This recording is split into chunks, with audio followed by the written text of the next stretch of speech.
Eh bien, bonjour à toutes et à tous. Bienvenue sur cette vidéo pour cette guidance sentimentale, on va dire spéciale Saint-Valentin, pour cette période de février 2020. Cette vidéo va être consacrée à nos amis les balances, signe solaire, signe lunaire, ascendant balance. On va regarder, on va essayer de faire un tirage assez court. J'ai déjà tiré les cartes au préalable pour gagner du temps.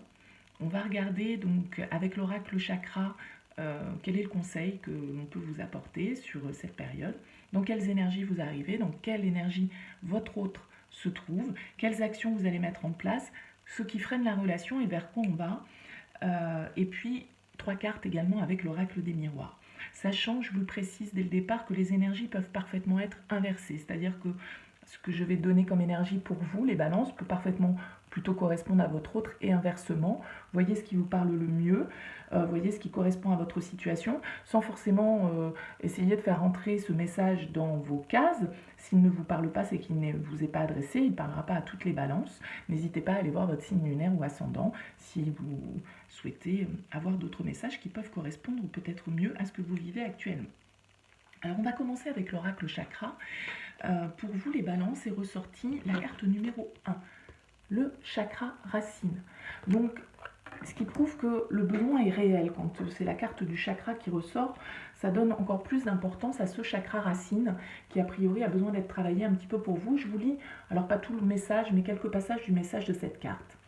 Le chakra racine, situé à la base de la colonne vertébrale, constitue notre principal centre énergétique et préside à notre instinct de survie. On le nomme quelquefois chakra tribal, car en lui réside ce qui nous vient de nos ancêtres, notre culture et notre communion innée avec la Terre. Il nous encourage à structurer notre vie, à lui donner de solides fondations, et il nous apporte la sécurité et la stabilité. Cette carte vous incite à canaliser les pensées et les idées qui vous inspirent pour les mettre en action au quotidien. Elle vous encourage à faire en sorte d'être en bonne santé, pleine de vitalité et à vous sentir proche de la Terre. Ainsi, vous renforcerez votre chakra racine et vous vous épanouirez dans la vie au fil des transformations successives en suivant tout naturellement le rythme de la nature et des saisons. Donc là, on vous invite assez clairement, les balances, à peut-être prendre du temps pour vous, peut-être prendre du temps pour être dans la nature, se ressourcer, s'ancrer de manière un petit peu plus solide dans notre vie, dans nos envies, dans ce que l'on souhaite pour nous. On peut s'aider effectivement en allant au contact de la nature. Vous avez besoin de bases stables dans votre vie. Vous verrez à la fin du tirage comme quoi cette carte résonnera encore un petit peu plus. Alors vous, les balances, vous arrivez donc sur cette période de la Saint-Valentin avec une arcane majeure, avec l'arcane de la justice, l'arcane 11. Alors l'arcane 11, déjà, elle peut nous dire que vous entrez dans un nouveau cycle. Hein, on a fini la première dizaine, on rentre dans un nouveau cycle. Moi, la carte de la justice dans ce tarot-là, elle, et pas que dans ce tarot-là, mais encore plus dans celui-ci, elle est de voir une certaine réalité en face, de s'avouer certaines choses, de regarder la réalité en face, de s'avouer certaines vérités, d'aller voir un petit peu à l'intérieur de nous réellement ce que l'on souhaite, ce qui nous convient. On est dans une recherche d'équilibre, hein, bien évidemment, avec cette carte, cette balance. Hein, la justice, c'est le symbole, c'est cet équilibre qui doit être trouvé. C'est l'équilibre aussi entre le mental et les émotions, hein, de ne pas se laisser totalement diriger par le mental, par l'ego, mais ne pas non plus totalement laisser libre cours à ses émotions. Le tout étant de trouver un juste équilibre. En tout cas, vous arrivez dans cette énergie-là, ce qui veut dire que vous êtes à la recherche d'une certaine vérité, mais pas forcément une vérité extérieure, une vérité intérieure pour moi. Donc, voilà votre énergie pour vous, les balances. En face de vous, on a quelqu'un qui est dans l'énergie du 6 de bâton. Alors, je vais modérer un petit peu mon propos et je vais tout de suite, dans la foulée, vous parler de la carte qui le caractérise dans ses actions dans la matière. Parce que le 6 de bâton, c'est une carte de victoire. Donc on pourrait penser que s'il incarne l'énergie de la personne qui est face à vous, on a en face de vous, les balances, quelqu'un plutôt en mode conquérant, plutôt en mode victorieux, donc assez sûr de lui. D'accord ? C'est comme ça qu'on pourrait interpréter cette carte du 6 de bâton pour incarner l'énergie de votre partenaire.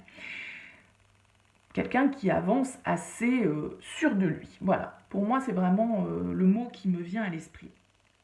Alors, à l'inverse, dans la carte qui est ressortie pour nous parler un petit peu de son comportement dans la matière, on a le 9 d'épée. Alors, le 9 d'épée, c'est une énergie, c'est le burn-out, c'est la déprime, on est très très loin du mec sûr de soi ou de la femme sûre de soi. Donc, ça me laisse penser que soit vous êtes face à quelqu'un qui a une façade, c'est-à-dire qu'en façade, il est peut-être dans ses paroles, quelqu'un qui serait très sûr de lui, mais dans la réalité, pas vraiment. C'est quelqu'un qui est beaucoup dans ses peurs, beaucoup enfermé dans une prison mentale. Hein. Pour moi, le 9 d'épée, c'est l'angoisse. Hein. C'est toutes les angoisses que l'on a, les insomnies, la dépression, le burn-out, la déprime. Enfin, vous voyez, c'est pas un tableau très très joyeux. Ça va donc totalement à l'encontre du 6 de bâton. Le 6 de bâton, je vous avoue, quand j'ai sorti, il est tombé un petit peu à l'envers. Donc je me dis peut-être que, parce qu'à l'inverse, hein, le 6 de bâton, à l'envers, il peut nous parler de manquer un peu de confiance en soi, d'être plutôt justement défaitiste, hein, faute d'être victorieux. Là, on se retrouverait plutôt avec quelqu'un sur qui on ne peut pas vraiment compter et qui ne nous soutient pas vraiment, qui a toujours un petit peu tendance à se défiler, qui n'est pas dans la conquête, qui est plutôt dans la fuite. Alors voilà, prenez ce qui vous correspond le mieux, ce qui correspond le mieux à votre situation, si vous reconnaissez la personne de votre cœur dans ce que je viens de dire. La carte qui est ressortie pour vous, dans vos actions, dans la matière, hein, on ne parle pas forcément d'action à proprement parler, mais dans la matière, ce qui est ressorti pour vous, c'est le 9 de bâton. Alors le 9 de bâton, il nous dit quand même que vous êtes un peu sur la défensive, j'ai l'impression, les balances, quoi. C'est-à-dire que, voilà, peut-être que vous... j'ai l'impression que vous avez du clair un peu en vous, en tout cas vous êtes peut-être mis face au miroir et vous êtes... soit vous l'avez fait, soit vous allez le faire, soit vous êtes en train de le faire, de vous poser les bonnes questions, de vous avouer certaines choses, de vous regarder en face. Et donc vous êtes un peu sur la défensive. Le 9 de bâton, il est un peu seul. On se sent seul. Hein. On ne se sent pas forcément épaulé. Ce qui pourrait correspondre à ce que je disais tout à l'heure avec ce 6 de bâton, qui pourrait être interprété à l'envers vu la manière dont il est tombé dans le tirage. Donc c'est un sentiment d'amertume, quoi. Hein. Le 9 de bâton, il y a un truc qui nous laisse un goût amer. La réalité, elle n'est pas franchement à la hauteur de ce qu'on espérait. Voilà, il y a un truc... il y a un truc qui cloche, quoi. On se sent isolé, on a l'impression que les autres ne partagent pas forcément nos envies, on voit les autres un peu comme des ennemis, pardon. Voilà, on est quand même sur la défensive pour vous.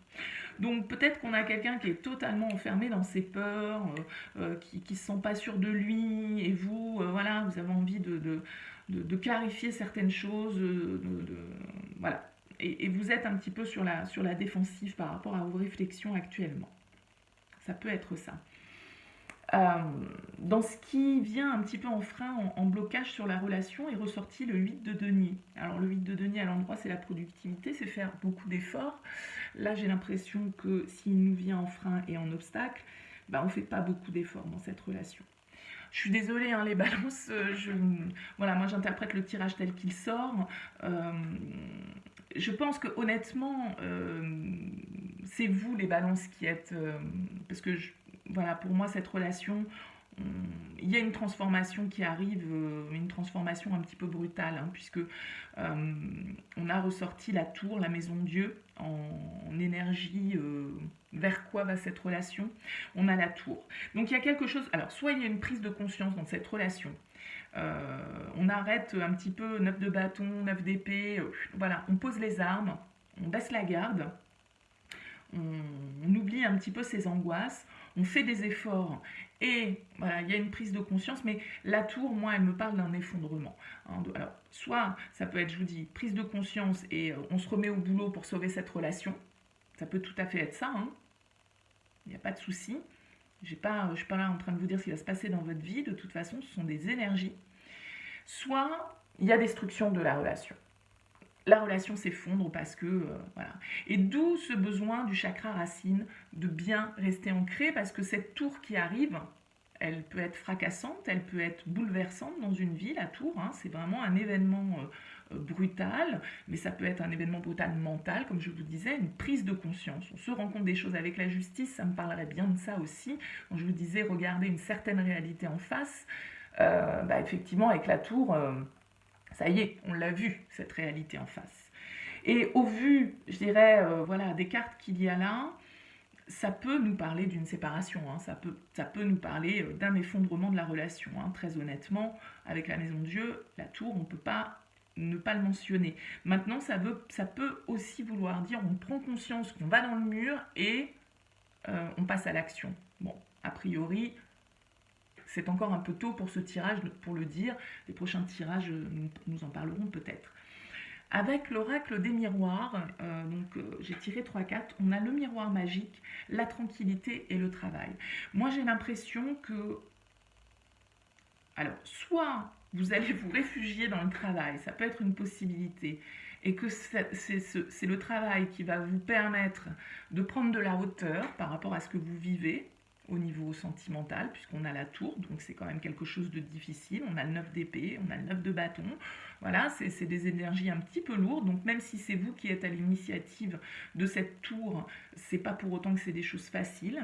Donc soit vous vous réfugiez dans le travail pour retrouver un certain équilibre, soit vous faites un travail intérieur, de développement peut-être spirituel, en tout cas, voilà, peut-être dans le sport, le yoga, je ne sais quoi, ou tout autre sport qui vous permet de retrouver une certaine tranquillité. En tout cas, voilà, soit ça peut être du professionnel, soit c'est vraiment le travail que vous faites sur vous pour pouvoir prendre de la hauteur et attirer à vous une situation plus tranquille, en tout cas, retrouver une certaine tranquillité d'esprit.